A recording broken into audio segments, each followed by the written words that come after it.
ನಮಸ್ತೆ ಕುಟುಂಬದವರೇ, H Y ಕುಟುಂಬಕ್ಕೆ ಮತ್ತೊಮ್ಮೆ ಸ್ವಾಗತ. ಇವತ್ತಿನ ಸ್ಪೆಷಲ್ ರೆಸಿಪಿ ವೆಜ್ ಕುರ್ಮಾ ರೀ.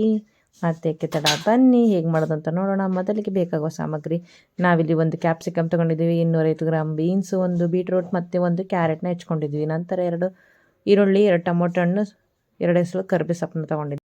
ಅರ್ಧ ಬಟ್ಲಷ್ಟು ಕೊಬ್ಬರಿನ ತುರ್ಕೊಂಡಿದ್ವಿ. ಆಮೇಲೆ ಸ್ವಲ್ಪ ಕೊತ್ತಂಬರಿ ಸೊಪ್ಪು, 2 ಬೆಳ್ಳುಳ್ಳಿ ತೊಗೊಂಡಿದ್ದೀವಿ, ಸ್ವಲ್ಪ ಶುಂಠಿ.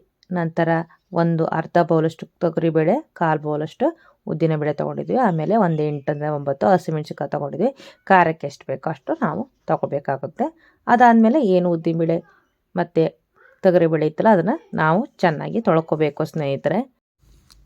2-3 ಬಾರಿ ಚೆನ್ನಾಗಿ ತೊಳ್ಕೊಳೋದ್ರಿಂದ ಏನು ಪೌಡ್ರ್ ಹಾಕಿರ್ತಾರಲ್ಲ ಬೇಳೆಗೆ ಅದೆಲ್ಲ ನೀಟಾಗಿ ಹೋಗುತ್ತೆ. ಅದಾದಮೇಲೆ ಕುಕ್ಕರ್ಗೆ ನೀರು ಹಾಕಿ ಏನು ಹೆಚ್ಕೊಂಡಿದ್ವಲ್ಲ ಕ್ಯಾರೆಟು, ಬೀಟ್ರೋಟು, ಬೀನ್ಸು, ಕ್ಯಾಪ್ಸಿಕಮ್ ತರಕಾರಿಗಳನ್ನು ಇದನ್ನೆಲ್ಲನೂ ಕುಕ್ಕರ್ಗೆ ಹಾಕ್ಕೊಳ್ಳೋಣ. ಅದಾದಮೇಲೆ ಕುಕ್ಕರು ವಿಷಲೆಲ್ಲ ಎತ್ತಿ ನೋಡಿ ರಬ್ಬರೆಲ್ಲ ನೆನೆಸಿ ಹಾಕಿ ಎಲ್ಲ ಕಡೆ ನೀಟಾಗಿ ಮುಚ್ಚಿ 2 ವಿಷಲ್ ಆಗೋವರೆಗೂ ಕಾಯಬೇಕು ಸ್ನೇಹಿತರೆ. ಬನ್ನಿ, ಈಗ 2 ವಿಷಲ್ ಹಾಗೇ ಹೋಯ್ತು ಸ್ನೇಹಿತರೆ. ವಿಷಲ್ ಆರಲಿ, ನಾವು ಅಲ್ಲಿವರೆಗೂ ವೆಯ್ಟ್ ಮಾಡೋಣ. ಈಗ ವಿಷಲ್ ಆರಿದೆ ನೋಡ್ಬೋದು, ಬೆಂದಿದೆ. ಬೆಂದಿದೆ ಅಂತೂ ಆಯಿತು. ಈಗ ರುಬ್ಕೊಳ್ಳೋಣ ಮಸಾಲಾನ. ಬನ್ನಿ, ಮೊದಲು ಒಂದು ಮಿಕ್ಸಿ ಜಾರಿಗೆ 2 ಚಮಚದಷ್ಟು ನಾವಿಲ್ಲಿ ಹುರ್ಗಡ್ಲೆ ಹಾಕ್ಕೊಳ್ತಾಯಿದ್ವಿ. 1 ಬೆಳ್ಳುಳ್ಳಿ, ಸ್ವಲ್ಪ ಶುಂಠಿ, ಆಮೇಲೆ ಖಾರಕ್ಕೆ ತಕ್ಕಷ್ಟು ಹಸಿಮೆಣ್ಸಿನ್ಕಾಯಿನ ಹಾಕ್ಕೊಳ್ತಾ ಇದ್ದೀವಿ ನಾವಿಲ್ಲಿ. ಅದಾದಮೇಲೆ ಏನು ತುರಿದಿಟ್ಕೊಂಡಿದ್ವಲ್ಲ ಕೊಬ್ಬರಿ, ಅದಾದಮೇಲೆ ಜೀರಿಗೆ, 1 ಎಸಳಷ್ಟು ಕರಿಬೇವು ಸೊಪ್ಪು, ಸ್ವಲ್ಪ ಕೊತ್ತಂಬರಿ ಹಾಕಿ ಚೆನ್ನಾಗಿ ರುಬ್ಕೊಳ್ಳೋಣ. ಬನ್ನಿ, ಅದಾದಮೇಲೆ ಸ್ವಲ್ಪ ನೀರು ಹಾಕ್ಕೊಳ್ಳೋಣ. ಇನ್ನೂ ಸ್ವಲ್ಪ ಚೆನ್ನಾಗಿ ರುಬ್ಕೊಳ್ಳೋಣ. ರುಬ್ಬಿದಂತೂ ಆಯಿತು.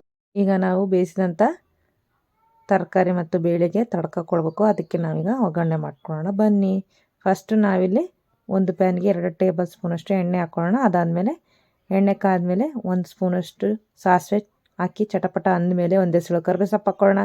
ಇದು ಚಟಪಟ ಅಂದಮೇಲೆ ಏನು ಚೆನ್ನಾಗಿ ಹೆಚ್ಕೊಂಡಿದ್ವಲ್ಲ ಸಣ್ಣದಾಗಿ ಈರುಳ್ಳಿನ ಕೂಡ ಸೇರಿಸ್ಕೊಳ್ಳೋಣ. ಇದನ್ನು ಕೂಡ ಚೆನ್ನಾಗಿ ನಾವು ಫ್ರೈ ಮಾಡ್ಕೊಳ್ಳೋಣ. ಈರುಳ್ಳಿ ಫ್ರೈ ಆದಮೇಲೆ ಹೆಚ್ಚಿದಂತಹ ಟೊಮೊಟೊ ಹಣ್ಣನ್ನು ಕೂಡ ಸೇರಿಸ್ಕೊಳ್ಳೋಣ. ಇದು ಕೂಡ ಚೆನ್ನಾಗಿ ಫ್ರೈ ಆಗಬೇಕು ಸ್ನೇಹಿತರೆ. ಇದು ಫ್ರೈ ಆಗೇ ಹೋಯಿತು. ಈ ಕಡೆ ಸ್ಟವ್ ಮೇಲೆ ನಾವು ಏನು ಬೇಯಿಸ್ಕೊಂಡಿದ್ವಲ್ವ ಬೇಳೆ ಮತ್ತು ತರಕಾರಿ, ಗ್ಯಾಸ್ನ ಆನ್ ಮಾಡಿಕೊಂಡು ಕುಕ್ಕರ್ ಇಟ್ಟು ಕುದಿಯಲು ಇಡೋಣ. ಮತ್ತು ಈಗ ತಡ್ಕವನ್ನು ಕೂಡ ಸೇರಿಸ್ಕೊಳ್ಳೋಣ. ಇದನ್ನು ಚೆನ್ನಾಗಿ ಮಿಕ್ಸ್ ಮಾಡೋಣ. ಇದು ಮಿಕ್ಸ್ ಆಗಿ ಸ್ವಲ್ಪ ಹೊತ್ತು ಕುದ್ದ ಮೇಲೆ ನಾವು ಈಗ ದಾನೆ ರುಬ್ಕೊಂಡಿದ್ವಲ್ಲ ಮಸಾಲ ಅದನ್ನು ಕೂಡ ಸೇರಿಸ್ಕೊಂಡು ಸ್ವಲ್ಪ ಇದಕ್ಕೆ ನಾವು ನೀರನ್ನ ಸೇರಿಸ್ಕೊಳ್ಳೋಣ. ಇದು ಸ್ವಲ್ಪ ಹೊತ್ತು ಕುದಿಬೇಕು ಸ್ನೇಹಿತರೆ. ಸ್ವಲ್ಪ ಹೊತ್ತು ಕುದ್ಮೇಲೆ ರುಚಿಗೆ ತಕ್ಕಷ್ಟು ಉಪ್ಪನ್ನು ಕೂಡ ಸೇರಿಸ್ಕೊಂಡು ಇದು ಚೆನ್ನಾಗಿ ಮಿಕ್ಸ್ ಆದಮೇಲೆ ಸ್ವಲ್ಪ ಹೊತ್ತು ಕುದ್ರೆ ಬಿಸಿ ಬಿಸಿ ವೆಜ್ ಕುರ್ಮಾ ಸವಿಯಲು ಸಿದ್ಧವಾಗಿದೆ ಸ್ನೇಹಿತರೆ. ಇದನ್ನು ನೀವು ಚಪಾತಿ, ರೊಟ್ಟಿ, ಇಡ್ಲಿ, ಬೇರೆ ಬೇರೆ ಡಿಶ್ ಜೊತೆಗೆ ಸವಿಬೋದು. ಮತ್ತೊಂದು ವಿಡಿಯೋದಲ್ಲಿ ಮತ್ತೊಂದು ರೆಸಿಪಿಯೊಂದಿಗೆ ಬರುತ್ತೇವೆ. ಎಲ್ಲರಿಗೂ ಧನ್ಯವಾದಗಳು. ಹೀಗೆ ಸಪೋರ್ಟ್ ಮಾಡಿ.